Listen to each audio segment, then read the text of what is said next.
নমস্কার বন্ধুরা, নতুন একটা ভিডিওতে সবাইকে স্বাগত। আজ শেয়ার করব পোস্ত দিয়ে চিংড়ি মাছের দারুণ টেস্টি একটা রেসিপি। গরম ভাত দিয়ে অসাধারণ লাগে।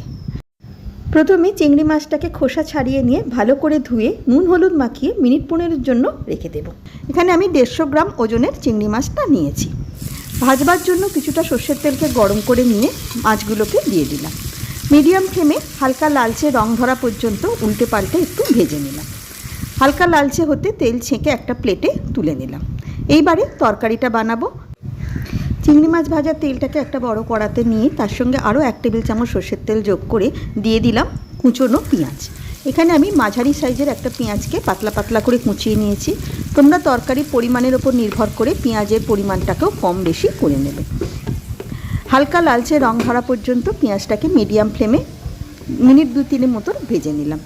এইবারে দিয়ে দিলাম এতে ছোট ছোট করে কুচিয়ে নেওয়া আলু। এখানে 150 গ্রাম চিংড়ি মাছের জন্য একটা মাঝারি সাইজের আলু আমি ব্যবহার করেছি। আলুটাকেও মিডিয়াম ফ্লেমে পেঁয়াজের সঙ্গে একটু লালচে রং ধরা পর্যন্ত ভেজে নেব। এতে পেঁয়াজটাও একটু লালচে হয়ে যাবে এবং আলুটাও একটু ভাজা ভাজা হয়ে যাবে। মাঝে মাঝে খুন্তি দিয়ে একটু নাড়াচাড়া করে দিতে হবে। দিয়ে দিলাম স্বাদ মতো নুন আর হলুদ গুঁড়ো। এই সময় চাইলে তোমরা লঙ্কা গুঁড়োও ব্যবহার করতে পারো। আমি পোস্ত বাটাটা কাঁচা লঙ্কা দিয়ে বেটেছি বলে আর লঙ্কা গুঁড়ো আলাদা করে দিলাম না। ভালো করে মিশিয়ে নিয়ে দিয়ে দিলাম নর্মাল চায়ের কাপের 1 কাপ মতন জল। নর্মাল টেম্পারেচারের জলও দিতে পারো, আবার ঈষদ উষ্ণ জলও দিতে পারো। ভালো করে ফুটে উঠতে আগে থেকে ভেজে রাখা মাছগুলো দিয়ে ঢাকা দিয়ে লো ফ্লেমে 5-6 মিনিট মতো রান্না করে নিলাম।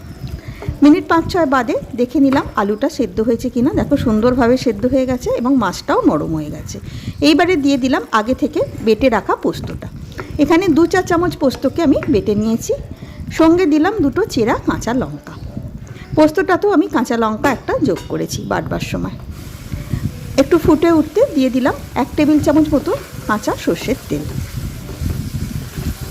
ভালো করে সবটাকে মিশিয়ে নিয়ে গ্যাসের ফ্লেমটাকে একটু বাড়িয়ে দিয়ে মিনিট খানেক মতন ফুটিয়ে নিলাম। এই তরকারিটা একটু মাখামাখাই হয়। তৈরি হয়ে গেল পোস্ত দিয়ে চিংড়ি মাছের তরকারি। আশা করি তোমাদের ভালো লাগলো।